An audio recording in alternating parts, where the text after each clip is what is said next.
Assalamu alaikum wa rahmatullahi wa barakatuh, and welcome to the MSA National Podcast.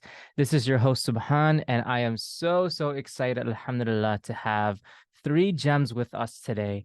We're going to be talking about the HBCU MSA Coalition, and I actually want to speak to three very important members of this coalition, inshallah. We're going to talk about how it was formed, what is it, and all that good stuff. But without further ado, I wanted to introduce you guys to Brother Bilal, Sister Marsha, Brother Mujahid. Why don't you guys introduce yourselves, inshallah?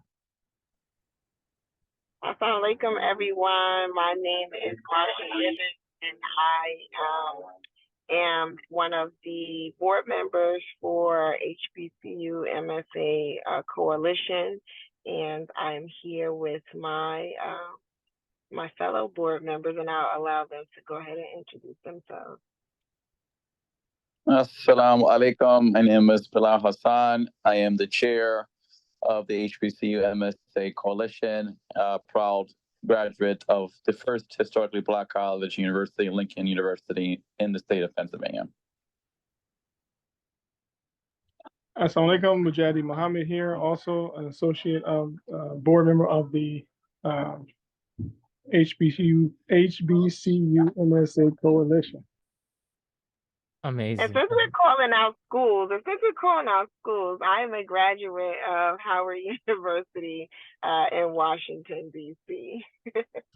Awesome. I love it. One of my best friends went to Howard.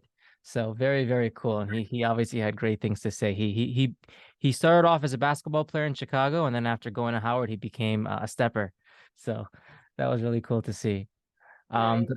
But anyways, guys, I think, what I wanted to start off is actually asking you guys because, obviously, Sister Marsha, with our work with MSA National, I kind of got a brief glimpse as to what the HBCU MSA coalition is. But I think for, our broader audience, some of them may not know. And obviously, those who listen to this podcast are students, and many of them are also alumni and working professionals and things like that as well. So it would be great if one of you or even all of you kind of wanted to explain in your own words what actually is the HBCU Muslim Coalition. So we usually leave that to Bilal, right? Because then that always winds up flowing into the history of the organization. So I'll just say briefly, right, that the coalition is a conglomerate of HBCU MSAs around the country, and it's an initiative to be able to have those members of those MSAs be connected and be able to do joint events and have support for each other, being that they have this unique experience of being Muslim on historically Black colleges and university campuses. And then I'm gonna flip over to Bilal because he has most of the history of it, and it's always good to hear him tell the story. Yes. Thank you, Sister Marsha. So, yes, the HBCU MSA Coalition came about in 2015. I was 1 year graduated from Lincoln University, PA, upon which I was a president of the Muslim Student Association there, actually rechartered the Muslim Student Association on campus after it had fizzled out in the 90s. When I got there, it was pretty much non-existent on campus in terms of it being an official organization on campus. So 3 years of activities, and then I received a call from several alumni, brothers who I know from Lincoln University and of Cheney University, which is the oldest HBCU out of all of them. Old HBCU is the oldest HBCU in the country. I received calls from them about the need to establish this HBCU MSA Coalition, and they wanted me to be part of that of this effort. Is the name of Jamil Jones, Brother Duhan Abdullah, Brother Kashif, and Brother Tarek, all out of the Philly, Harrisburg area in the state of Pennsylvania. And I said yes, knowing that the MSA what it did for me in terms of my experience, in terms of it providing a space for the Muslims to not just be Muslims, but have fun and do fun events on campus and engage the campus community. I thought that this would be a great way to continue those efforts and give back the efforts, give back to other colleges other than Lincoln and Cheney. And out of this experience came the need for, again, spaces that allowed us to be who we are as Muslims, but particularly our Muslim experience on the HBCU campus, and it being predominantly Christian, Baptist, or whatever denomination Christian campuses. Those were predominantly predominant. So we didn't really have a lot of support from the schools themselves, and so that was kind of hard navigating those waters with administration and not having a full-time Muslim Student Association administration faculty to be your advisor.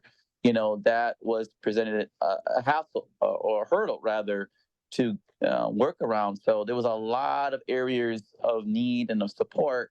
So the coalition was established to, one, build sustainable MSAs at HBCU campuses, help students start one on campus, and also be a voice for those students on HBCU, those Muslim students on HBCU campuses, in terms of advocacy for their needs and their necessities, the prayer, safe, clean, nice, spacious prayer space, all of those necessities at the time, and hence the coalition was founded in 2015. It started with Lincoln and Cheney, Delaware State, Morgan State, and Howard representation. We had our first conference at the Philadelphia Masjid in West Philadelphia. We was given the space to utilize inside this very spacious masjid that they have there. And out of that came yearly conferences that were moved to Howard University, being the host site for the past few conferences that came after that. And we were able to grow the representation of students to include other schools for South, Hampton, North Carolina A&T, in Greensboro, North Carolina, FAMU, Florida A&M University, Bethune-Cookman, also in Florida, the AUC, that's Morehouse, Clark, and Spelman. And then just another caveat to this story is that after we started rolling with the HBCU MSA Coalition, there was a push for Black Muslim student spaces at predominantly white institutions, or PWIs. So NYU came into existence with Black Muslim Student Initiative, the UPenn, Sapelo at the University of Penn, Black Muslim space there. We had University of Texas come on board, Austin campus, UC Davis, University of California. And all of these spaces started to come up as the social and climate started to come out in reference to how Black Muslim students were being looked upon by fellow Muslims. And there was a need for a space other than the MSA to have these spaces where African-American Muslim students felt the need for to express themselves and be safe and have that space. So we started to include them even in our conferences as well. And we hope to continue that collaboration with them in the foreseeable future. But that is the story of the HBCU MSA Coalition in a summary. Yeah, subhanAllah. No, that was awesome. That was so inspiring to hear. And, I guess, the entrepreneur in me obviously comes with this next quick question because, it's so cool to see, mashallah, how big you guys have gotten and how much you've expanded. And now you're mentioning even, like all NYU, for example, now they have, subsects and, all these different colleges now have different individuals who want to be a part of this awesome coalition. But I guess I wanted to ask, when you first started, what you said, 2015 or so, how did you guys get some of these other colleges, aboard? Because it's clearly different states. You're in one state, someone's in another state. How did you guys did you email them? Did you like DM them? Like, did you know them? Like, how did that kind of work? How did it all form together? The Avengers, if you will. Yes, it was a lot of outreach. And the thing about HBCUs, another caveat, it's a family. Yeah, we compete. Who's the best? Who has the best homecoming experience? You'll hear that a lot coming from us. But at the end of the day, it's really a family, and I think that's the very makes us stand out and be very different in terms of our experience on campuses. So yes, it was emailing. Yes, it was social media at the time, but it was also like if we knew people, alumni who were like came from the same city, but like, hey, we're trying to get in contact with Muslim students there. Can you help us? It was like that too, because homecoming is like a big thing. So it was like we go to each other's homecoming, and we might run into Muslims there, and be like, hey, spark a conversation about what we're doing with the HBCU MSA Coalition. So it was really organic. So it included a lot of those components of outreach in terms of reaching out to the students. Awesome. MashaAllah. Well, now obviously over 8 years or so into this beautiful coalition, I'd actually love to ask each of you, like, what is, out of the many, I'm sure there's so many, but what are some of the most like memorable or favorite experiences that you've personally gotten out of being part of this HBCU MSA Coalition?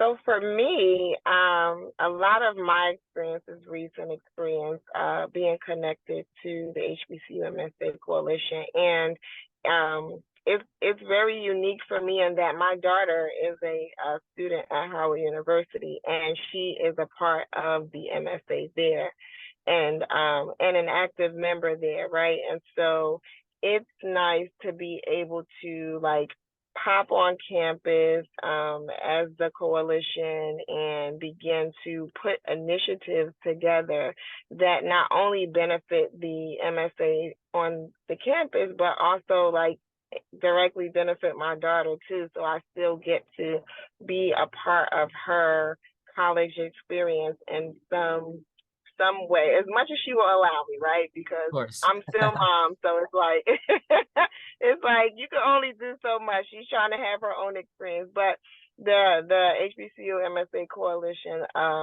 enables me to be a part of her experience in that way. And then the other thing I'll say, in terms of like a memorable experience, I'm framing it that way because that's how you ask the question. But I really see this time that we're in for the coalition as like this unique situation where we're like redesigning it so that it has this huge impact going into the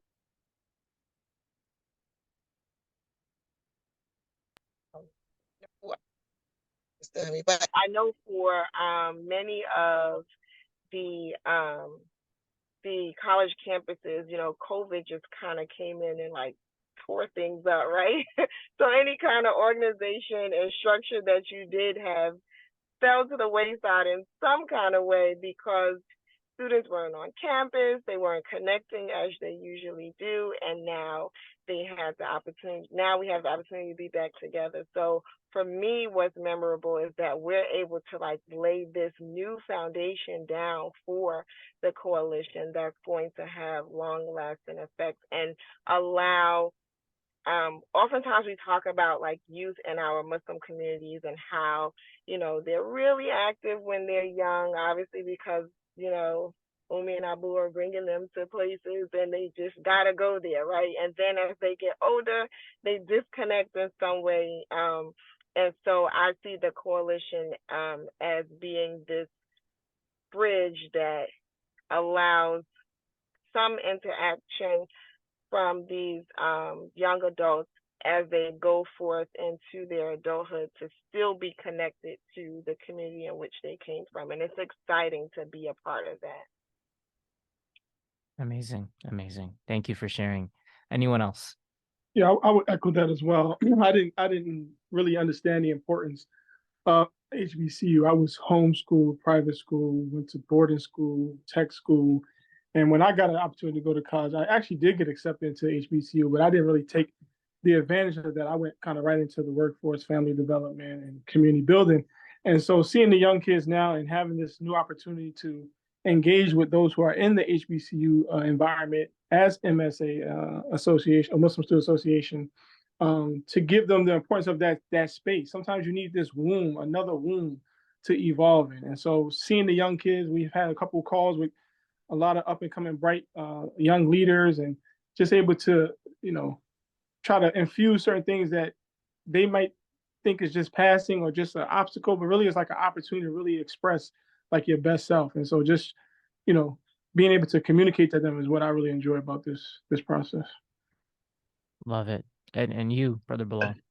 Alhamdulillah. I just quick caveat to Mujahideen. I too was homeschooled as well by my parents, K-6, and I'm a product of Claire Muhammad School, Sister Claire Muhammad School. So it actually made sense kind of for me, you know, homeschool, Claire Muhammad School, and then going to an HBCU, which I was exposed to as a product going to Sister Claire Muhammad School. So for me, a memorable experience to answer your question. A memorable experience for me, I would have to say, is the conferences that we've successfully been able to put on since 2015, and how much they have grown, and how much we were able to get a support from a diverse speaking pool and diverse sponsorship pool. Dr. Atlof Hussein, Sister Nana Furman, who did the climate workshop for us, Imam Johar Abdul Malik, who's very active in the HBCU MSA experience and just the Islamic community in general. Numerous people. I mean, a lot of support. We've gathered a lot of support over the years, even from outside of the African American Muslim community, just the Muslim community in general, and the non-Muslim community as well. And just seeing that support pour into this effort, to me, was rather rewarding, because people do see the value. I do believe people do see the value of this coalition, and now more than ever, with the current state of the political climate, with affirmative action being stripped out by the Supreme Court's recent decision, I think it's going to be even more prominent, this discussion that we're having today, and more important that we support HBCU institutions and support the Muslim growth at these institutions. Absolutely. And to your point, that actually kind of leads me to my next question now. I know, mashallah, you guys have worked with a plethora of students, leaders, etc., both at, HBCU schools and, non-HBCU schools. So I guess one of the questions that I had is, it could be as recent as now, it could be a year ago, but like, what is a common theme, or what are just some of the common struggles or trials that you've seen some of the students in these environments face?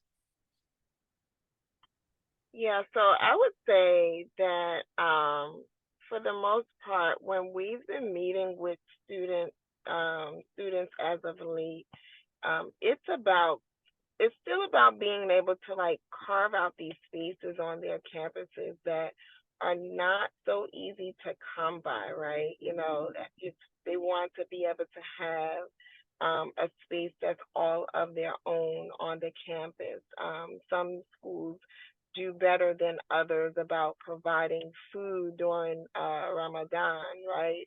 Or providing a prayer space, or even being able to just connect with someone who's willing to be an advisor for your MSA, so that you get to formally do all of the things and carry out all of the ideas that you have for the or for the MSA on your campus.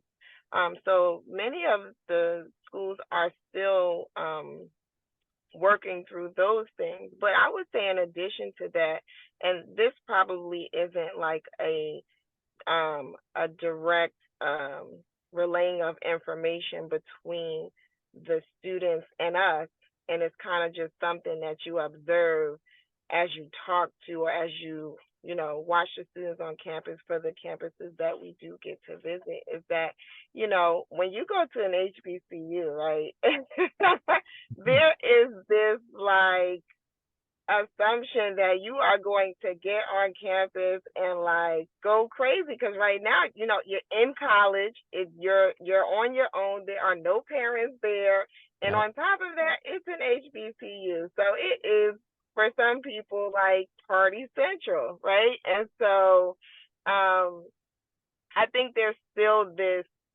I'm using the word struggle, but that's for lack of a better term. But there's, this struggle to be able to kind of peel yourself off from that part of the experience and maintain your Islam. And so I think that the more that we're able to help these students solidify this space all of their own, that they'll be able to do that in an environment where, the person who's sitting next to me in the MSA is Muslim, right? And I'm excited about that. And, we're not like walking through campus, with our heads down, like, nope, not me. No, I'm not the Muslim one.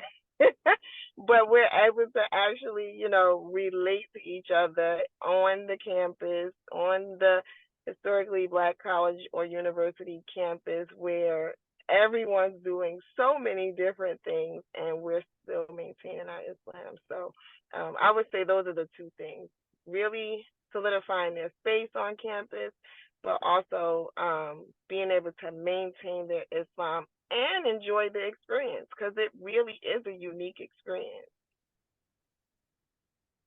Awesome. How about you guys, Brother Bilal or Brother Mujahid?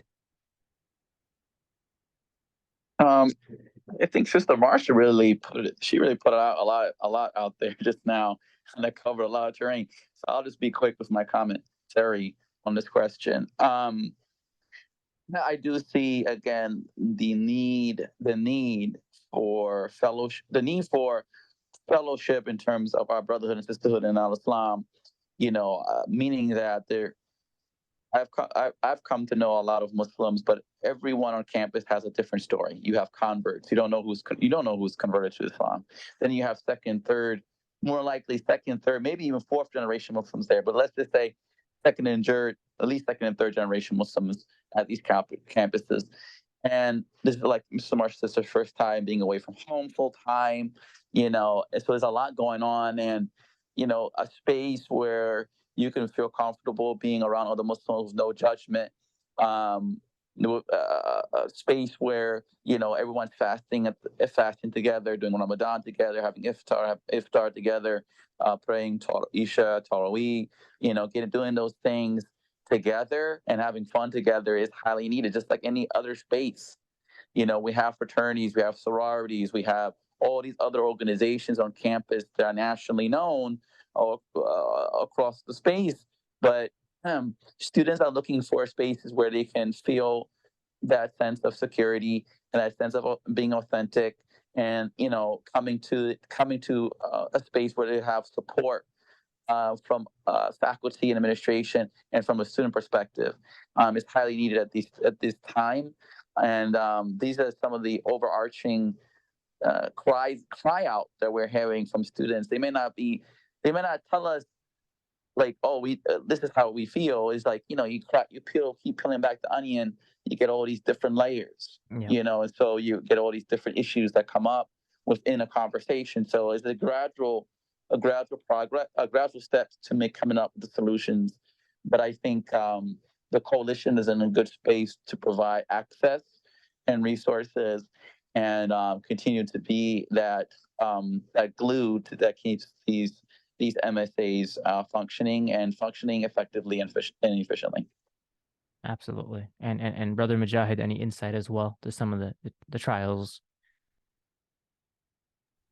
I guess something basic is just like I think of this big buzz that's going around with diversity, equity, and inclusion, and belonging, and all that.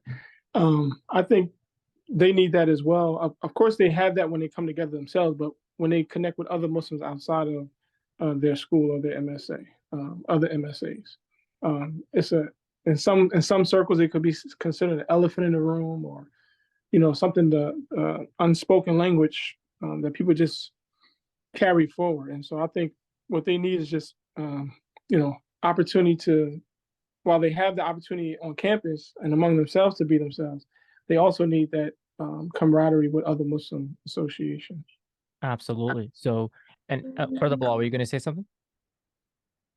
I want to add something Yeah, yeah. too. All you, all you. The other thing that I guess, because Mujahideen just mentioned, like, the elephant in the room, right? And so sometimes you kind of observe too that while all of the participants in the MSA on these campuses, on these historically Black college and university campuses, are identified as, for the most part, Black Muslims, for the most part, right?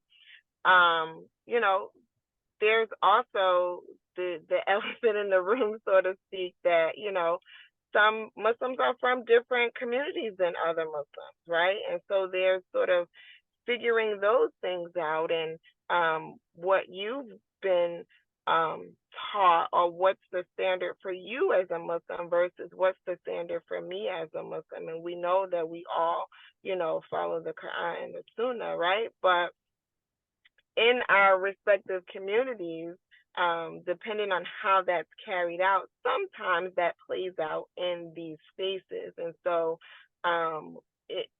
one of the things that we have to be mindful of when we're working with the MSAs on these campuses, and any campus for that matter, is respecting that diversity and inclusion that Mujahideen just spoke about, because it's not, I think when we use those terms, we think of like race, right?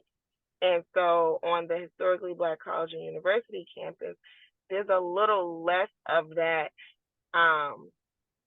diversity in terms of race. Although when I went to Howard, my roommate was coming from Germany, so there goes diversity, right? Yeah. But there's diversity in other areas, even amongst the Muslims in these spaces, that a lot of times we are not thoughtful about, and having to do this work, or getting to do this work, right, puts you in a headspace that makes you think about it in a way that you haven't thought about it before.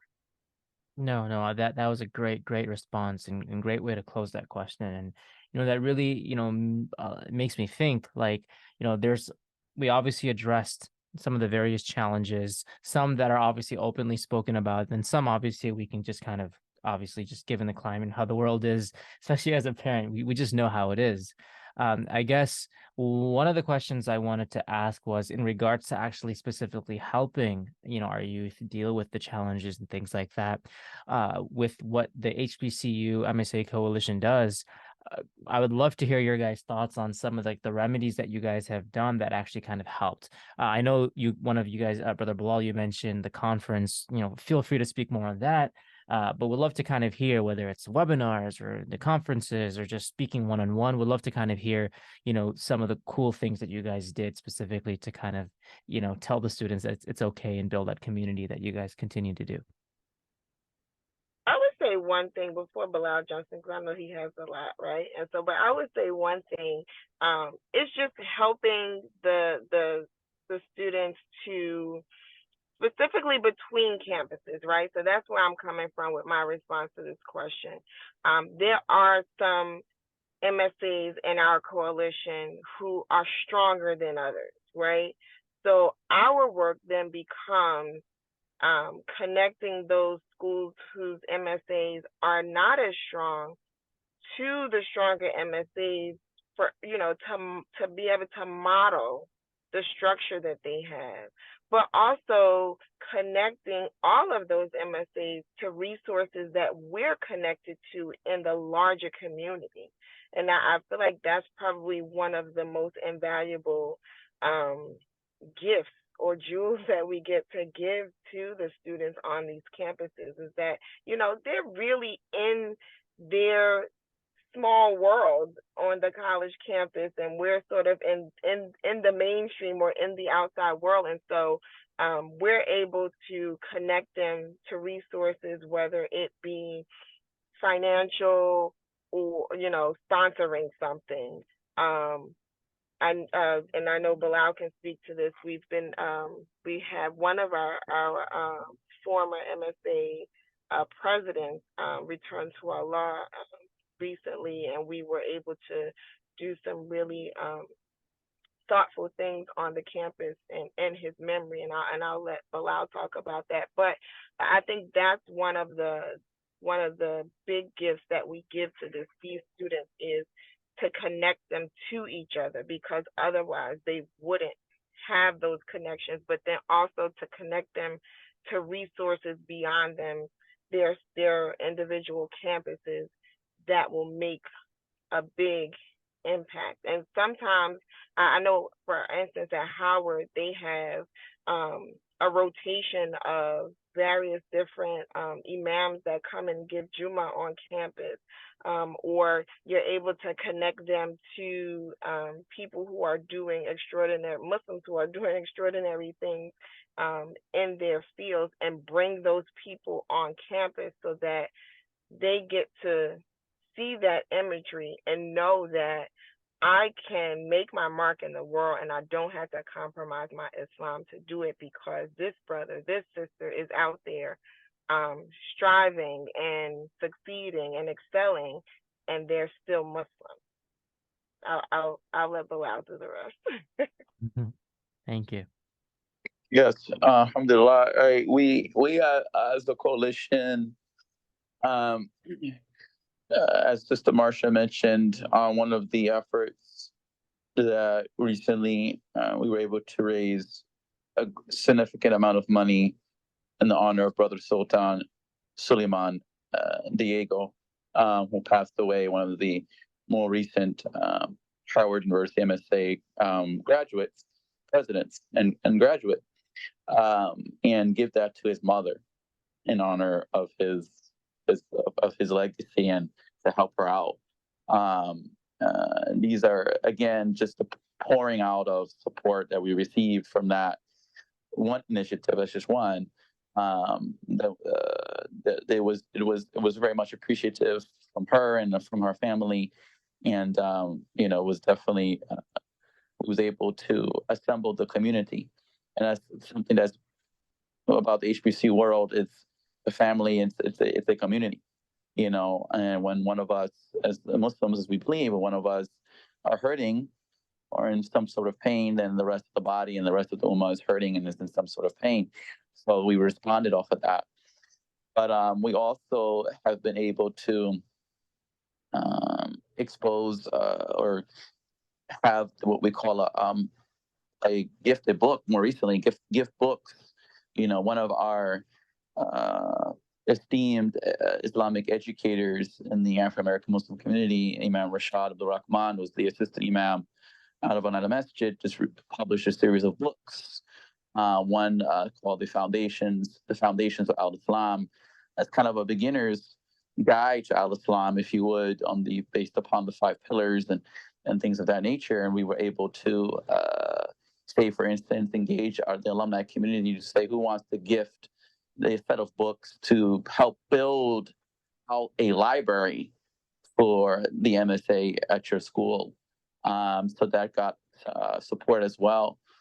And we generally also share resources to the students via our group me that we have, and via our Facebook and Instagram resources, be it other webinars that's happening, other organizations are hosting. We have a lot of institutions that we tend to find overlap and be part of our community, and that we share in resources together. So we generally point people to jobs. Students need jobs, students need internships, or students need more inquiring about Islamic knowledge and education. Then we point them to resources where they can get those resources. So, and inshallah, we'll talk more about some of our plans in the foreseeable future of how we want to further engage in that regard too, as far in regards to mentorship and careers and increasing in Islamic knowledge and partnering with other organizations to help with that as well. So we rely heavily on our partnerships with other institutions within our community that have those resources to give to the students. MashaAllah, Jazakallah khair.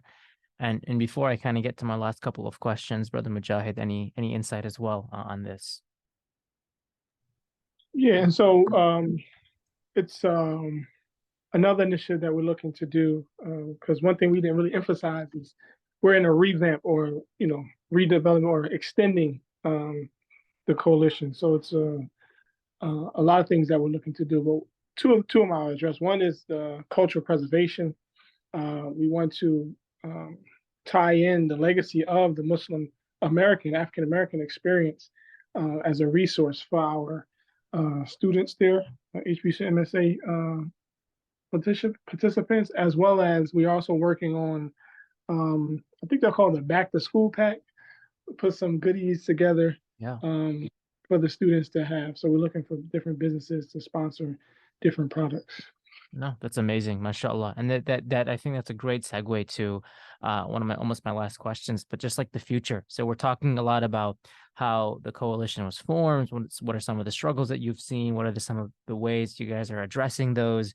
All the great work that you guys are doing. But, just as a visionary, as you three are, mashallah, I'd love to kind of ask, like, what does the future of, the HBCU MSA Coalition look like? I know we briefly talked about it, but we'll love to learn, like, what the future looks like, what your vision is, what are you guys planning, all that good stuff before we conclude.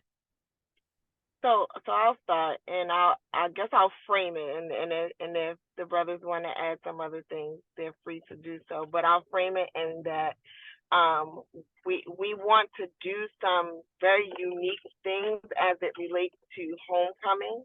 Homecoming at an HBCU is a time like no other. Like, I can't even put it into words right now, and I know that there are other universities that have a homecoming, but a homecoming at an HBCU is a much different experience, and we want to be able to have it be just as memorable as an experience for our Muslim students on campus. And we know that they're participating in the general homecoming activities, but we also want them to remember that time as a time that they were able to, have a halal tailgate on campus, right, of the HBCU, and really come together as current Muslim students on campus, as former Muslim students on campus, and really connect with each other, right? And so that's really like a fun one.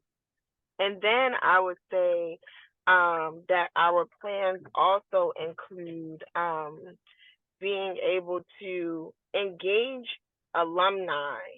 Muslim alumni of HBCUs. That's something that we've been talking about lately.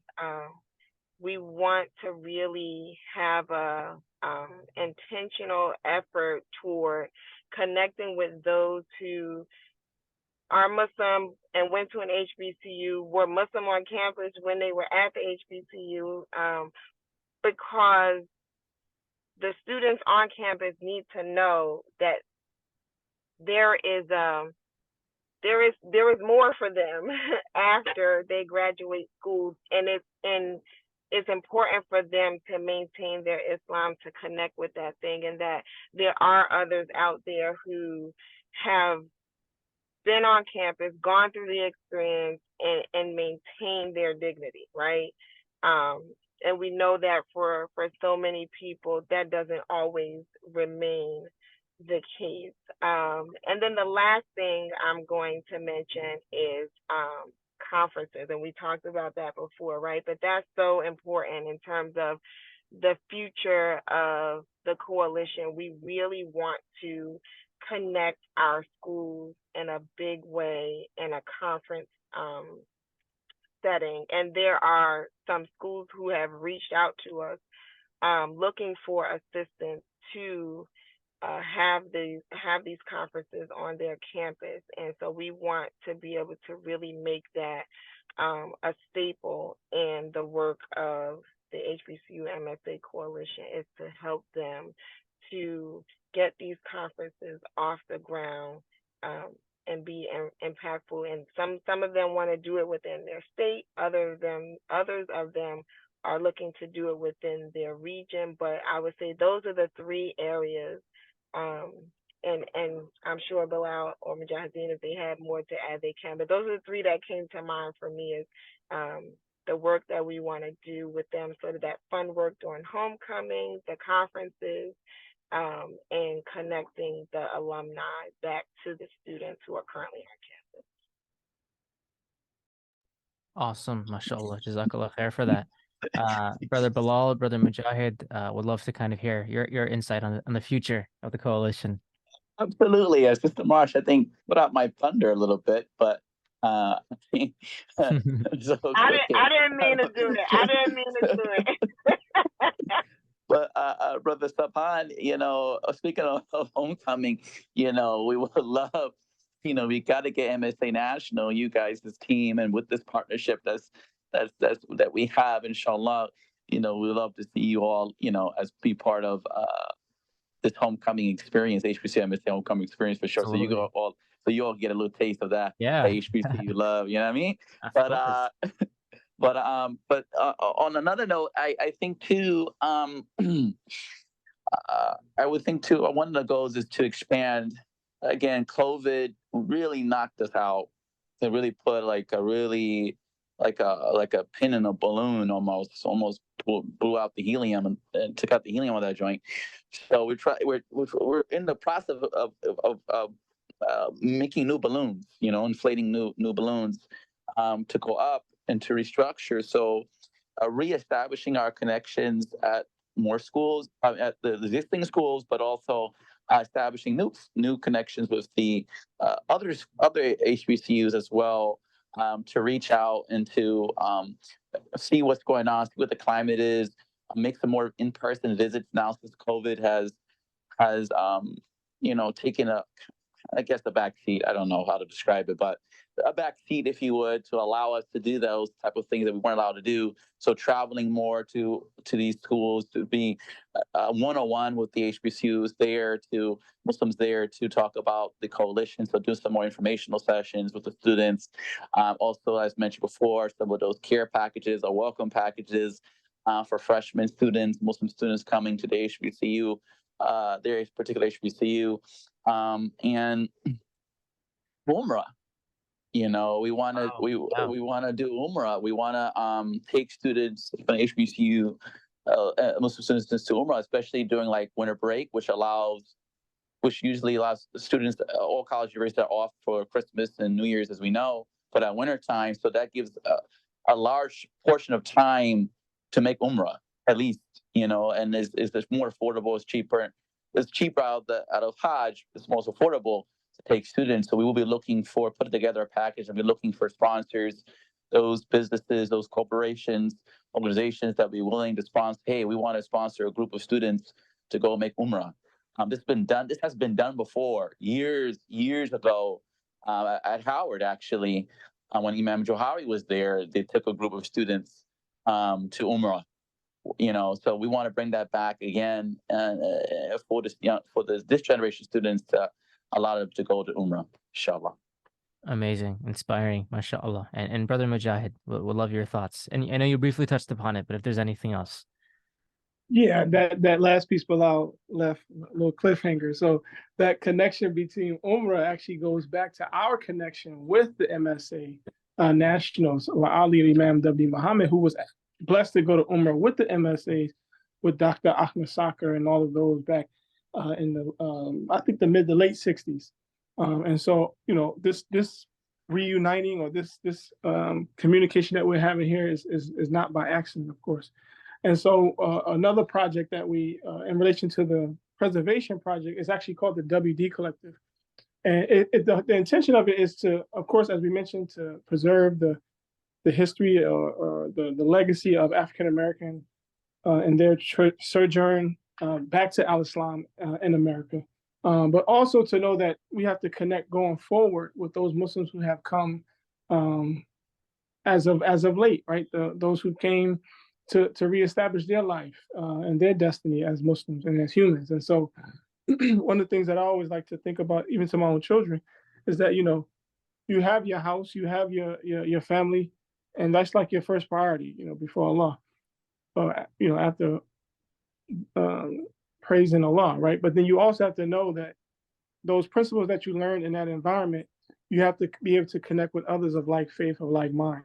And so, in anything that we do, inshallah, is to bring that message across that while we have this time, you're in your schooling, you're among your people, but no, just like the Prophet told those when they went to different places, that don't change their culture. Teach them their religion. Teach them the clear message, the universal message, and let them adjust to their culture. Let them evolve their culture.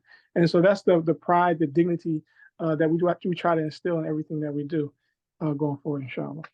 SubhanAllah. No, that was a beautiful way to close. And, we talked, for almost, mashallah, almost 50 minutes about, such a beautiful topic. And I'm sure by the time, if listeners are up to this point, they're obviously inspired, they're motivated, and inshallah, maybe many of them want to, be a part of this beautiful coalition. So whether it's a student who didn't even know this existed, maybe they're going to an HBCU school, maybe they're not, or maybe someone, past college now, but they want to be involved in such a beautiful initiative, whatever the case may be, how would one get involved if one wanted to?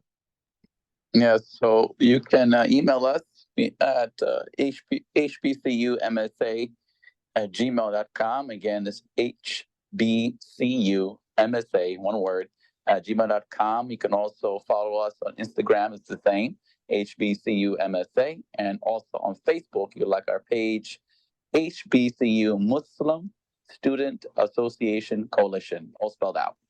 Amazing. And we're obviously going to tag you guys when we post this and all that good stuff. So for everyone's listening, you can simply click on the tag, inshallah, and be sure to follow, email, of course, to reach out.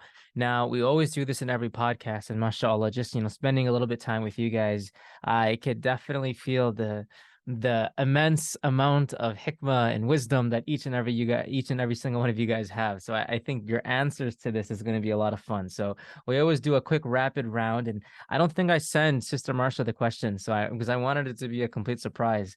But it's going to be a lot of fun. So I'll just ask you guys a question, and we'll just take turns, and then I'll ask you the next question. There's just 5 questions, inshallah. Just something fun and light to end off, inshallah. So we'll start in terms of the order. You guys can go as you please, but the first question is, what is your guys' favorite food? Seafood. I love seafood. Awesome. Spaghetti. Indian food, actually. I love it. Awesome. All right. What is your guys' favorite hobby? Oh, I'm a crafter. I am a crafter all day long. Everybody who knows me knows that. I guess of my craft, balloon art is probably the thing that most people are knowing me for lately. I do a lot of balloon arches and things of that nature. I have a hobby turned into a small business called Impact Creative Design. So it's gonna be the balloons for me, but I'm an overall crafter. Love it. Hobby for me, I got a few. I'm a chess player, but also I like reading, and reading in particular, anything to do with like history. I'm a history buff, and also I guess I consider it as a hobby, but also like curating. I'm into taking that history and curating it and preserving it. Love it. Definitely got to get a chess game in one of these days. Absolutely. Yeah, I'm archivist. I don't know how to say it, but I guess it's a profession. But it's a hobby. That's also love to travel. And I'm a baker too. Bake the world famous bean pie, delicious and nutritious. I'm not a rapper, but I can. Which you need to try is, Brother Subhan, bean pie. Have you tried it before or no? I don't think I've tried it. It sounds good. Okay. Though. Good, Oh, yes. we gotta get you a bean pie. We gotta get you a bean pie, Stefan. We'll do it at the MSA National / HBCU tailgate, partnership joint event, inshallah. Yes, inshallah, yes.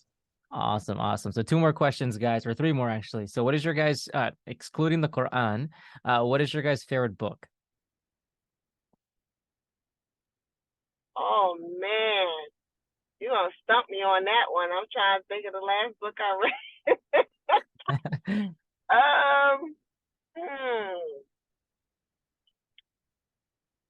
Man, you know what? Oh gosh, it's so many. To jog my memory right now is going to be terrible, but How about there's audiobooks included? Yeah, audiobooks have to be included because they're books and they're books otherwise. So I would say of the most recent books I read, probably the Becoming book by Michelle Obama. I really enjoyed that. I really, really enjoyed that one. Awesome. What about you guys? I gotta think. Mujahideen, you want to go first? Come back to me. Yeah, I mean, if book means reading, I just read articles. I read articles. The Muslim Journal. One book I guess I read more than once is Imam Muhammad did a book called Islam Climate for Business Success. So I guess that would be considered a favorite book. I read that more than once.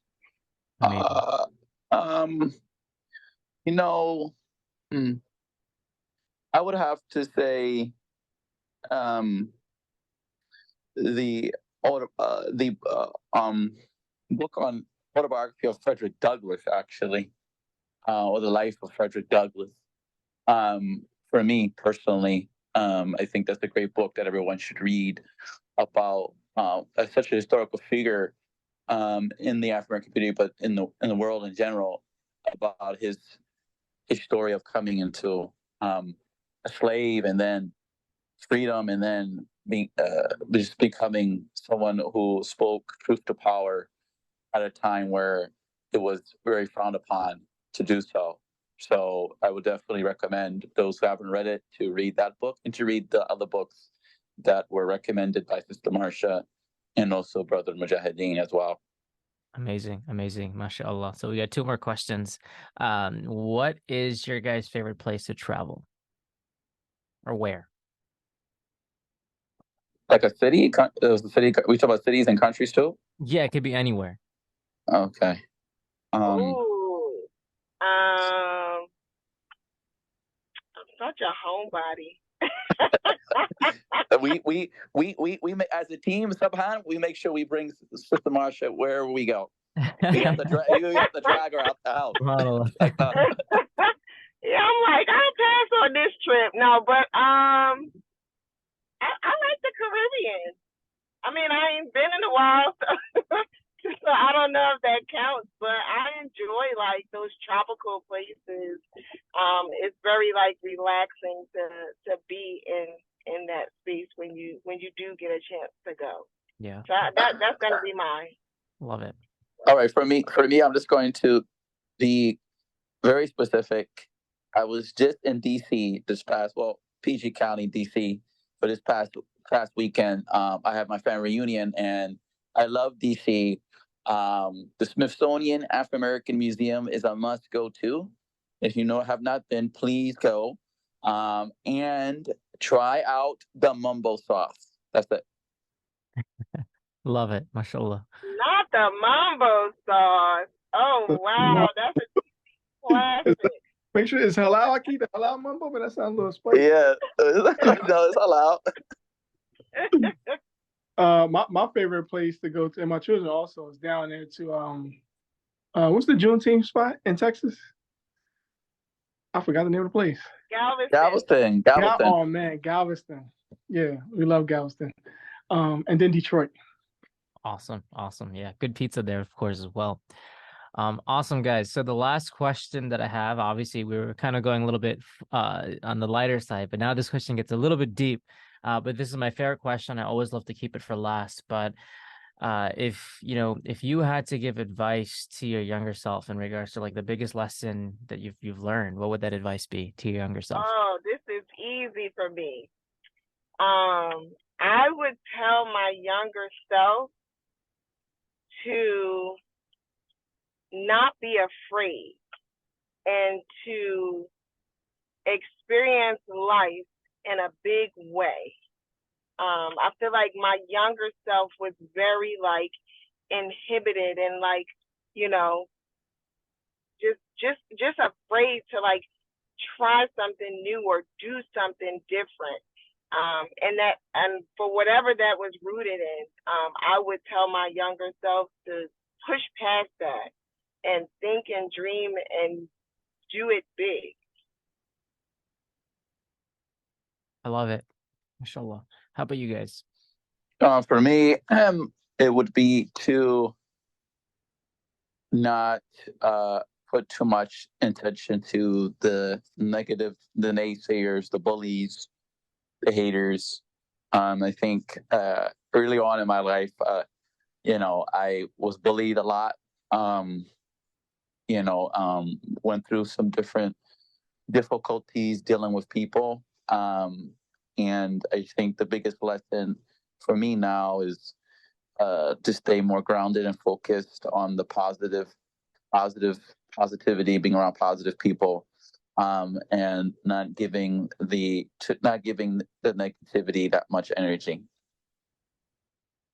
Jazakallah khair. And Brother Mujahid. Yeah, for me, I mean, I was just thinking about that. So, I mean, I was a doer, right? So it's like I would tell my younger self like to speak more. Most of the time, I don't. I mean, I don't do that much speaking now unless I have to, but like the power of words. I have a lot of ideas. Always had a lot of ideas, and I would just do them. If I can't do them, I just keep moving, right? But I would tell my younger self, speak more, communicate more, connect more with people. Speak a word to the right. Just be more present with the word. I mean, Allah gave us that as the uniqueness as a human being. So use it, you never know where it can take you. Amazing, amazing. Well, I wanted to, of course, thank each and every single one of you for such insightful answers to these rapid fire questions, but of course also for just everything else prior to that, explaining what the HBCU MSA Coalition is. I personally have learned so much, subhanAllah, well more than, that what I've known. So subhanAllah, it's such amazing and needed work. And I obviously will do my best to spread the word, but from MSA National perspective, we'll definitely be sure to blast this everywhere, inshallah. And as we concluded, if you are listening to this and you want to be a part of it, whether it's in any form or capacity, whether it's in the form of a partner, a sponsor, or maybe you're a student, or maybe you have various skills, please feel free to reach out. We're tagging them here in the description, inshallah.